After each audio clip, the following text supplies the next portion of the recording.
Welcome back to day 17 of the daily vlog experiment. All right, let's give a fire update. So right now, and of course we are continuing to pray and give condolences. So with the E10 fire, we are at 65% with over 2,700 personnel. The Palisades fire is 39% containment, over 4,700 personnel. Where I am in North Hollywood right now, I am under fire weather watch. There will be some more Santa Ana winds, and that ends Tuesday at 10 p.m. And there's also now another fire, more northern, in Monterey, California. They don't really have a containment information, but it's the Moss Landing fire by a power plant. And it looks like, I'm not sure if folks evacuated, but that is where we are. Also wanted to say, don't forget that if you're able to give any donations, to donate to our secondary folks affected. I took care of what I was going to do yesterday, did that today. I do want to, switching gears, share, because I don't want this video to be long. Look what happened to these glasses, y'all.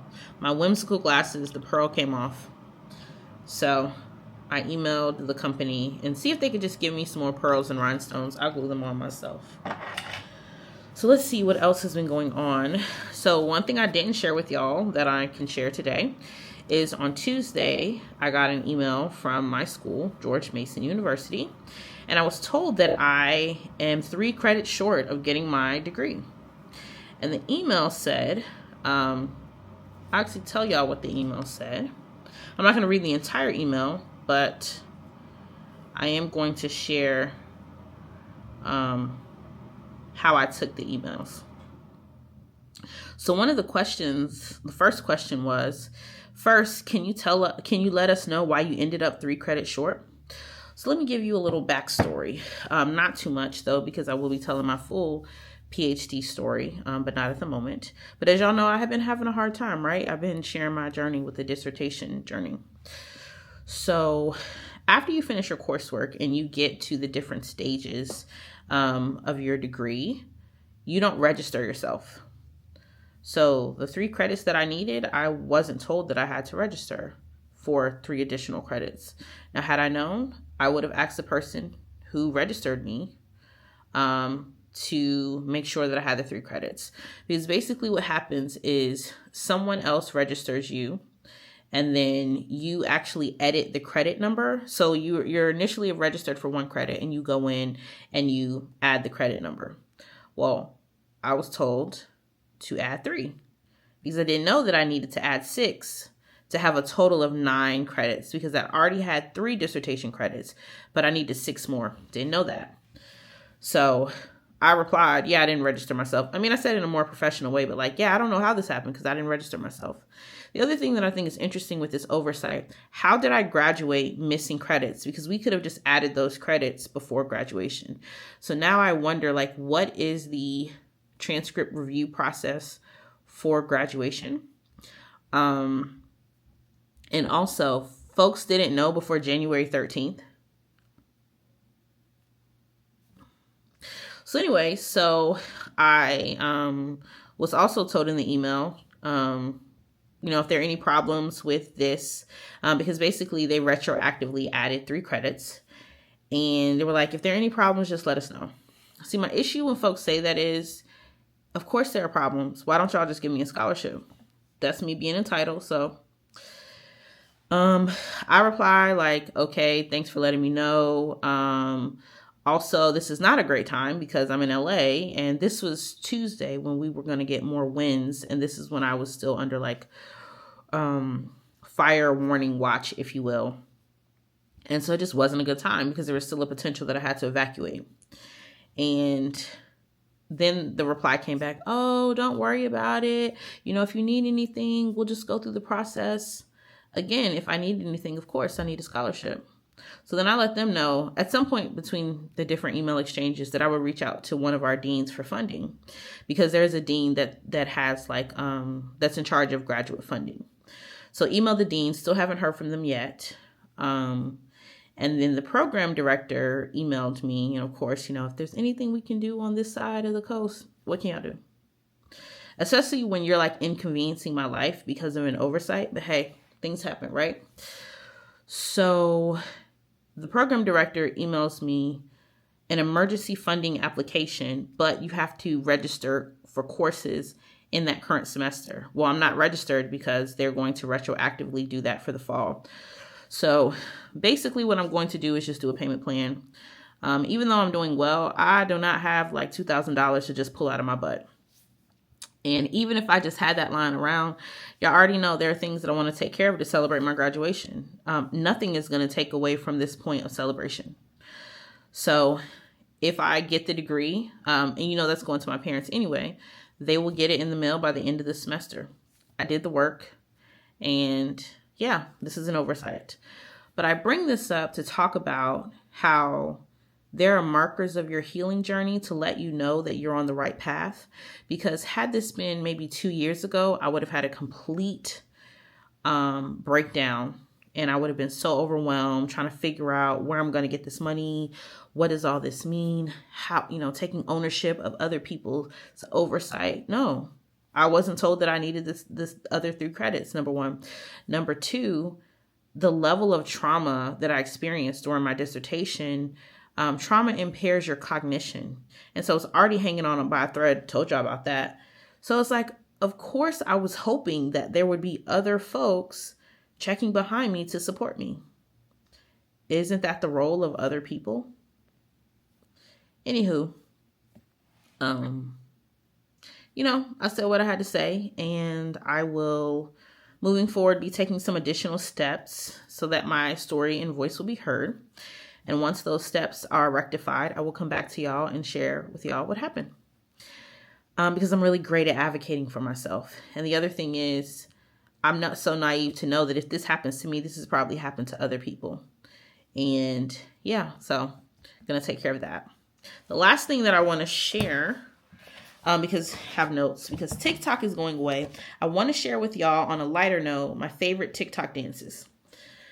So the first one is Track Star Dance with City Boy J. And I love when he does this part, because the song is by Mooski, where he's like popping it and then he does like this thing. I love that. I love that.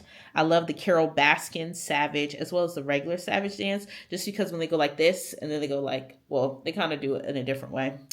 Love that. I love I think his name is Blacks and Ty Dolla $ign. It's like an Afrobeat song kind of.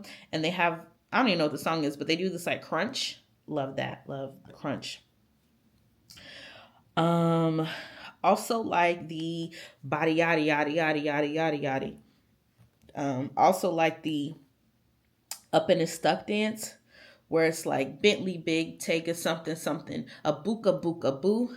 That's what Sean Bankhead, and I didn't even know that was Sean Bankhead who did that. He works with Vanessa Monet and a bunch of other people. So I also love the Corvette song, Corvette. And then my last favorite song or dance is the A Baby dance with Hurricane Chris, the song, like a Jersey mix. And I love that because the guy who does the dance, I can't remember his name, but he like skips sideways and reminds me of the Jerk. And though I've tried to do that dance, the skipping sideways, yeah, that isn't the greatest for me. But yeah. So I will continue to talk a little bit more about TikTok ban and reminisce with y'all. Tomorrow I will share my favorite sounds and some of my favorite creators. But yeah, let's see. Anything else? Also, folks have been watching the videos because I woke up this morning and there were 10 views. Shout out to all the people looking at these videos. Hopefully y'all get something out of it. I know that I am. This level of accountability is so important to me, and it's great. Oh, quick accountability updates. Reached out to my graphic designer tonight. I should hear from her shortly. And I finally finished all of the synopses for the podcast. So very, very excited about that. And I will be dropping episodes starting Monday. And I'm going to do a transitional video Sunday to acknowledge the moment and let folks know where we're going forward with sharing the episodes, just because colleges are starting back up so that students and everybody can get the podcast episodes, and also dropping the web series starting. Alrighty, I had to charge my camera, but let me just briefly. So the camera cut off at the web series, so I'm dropping the web series either the weekend of the 25th or the week of the 27th so that students can have them for classes, because most colleges have started back. But anyway, I just wanted to conclude this video by saying, if you've gotten nothing else from this video, just know that it is important to advocate for yourself. And sometimes, I'm not going to say I was gaslit, but sometimes folks will want you to participate in their oversight, and know when it's important to stand your ground and to say, like, hey, like I did, like, I can't answer this question because I don't register myself, right? Put it back on the other people, not in like a gaslighting way, but in a way that folks need to take ownership. I think a lot of times when things happen to us, there always used to be this feeling for me, especially when I was like deep in my people pleasing bag, where I would just take ownership of things that I didn't have to own. And in this case, with my PhD program, I didn't know that I needed 9 credits. I didn't know that I didn't sign up. If somebody is telling you how many credits to sign up for 2 years, and then when we get to the end, it's like, oh, well, that was on you. But again, it will be fine. It will be fine. I'm not going to let this program steal my joy. Because I will say this. Part of the reason I'm not going to let this program steal my joy is because when I tell my story, I think there'll be some vindication. But again, conversation for another day. But I do want to say that shout out to the folks who watched my video overnight, because when I got up this morning, I had 10 views. Normally, I'll have more views like when days go by, but I normally don't have that many views in one evening. So shout out to the people watching. Please like, comment, and subscribe. But anyway, I don't want this video to be too long, but I do want to say, as usual, I'm so happy that y'all are on this journey as I, Lucy, evolves. So I will see y'all tomorrow. All right.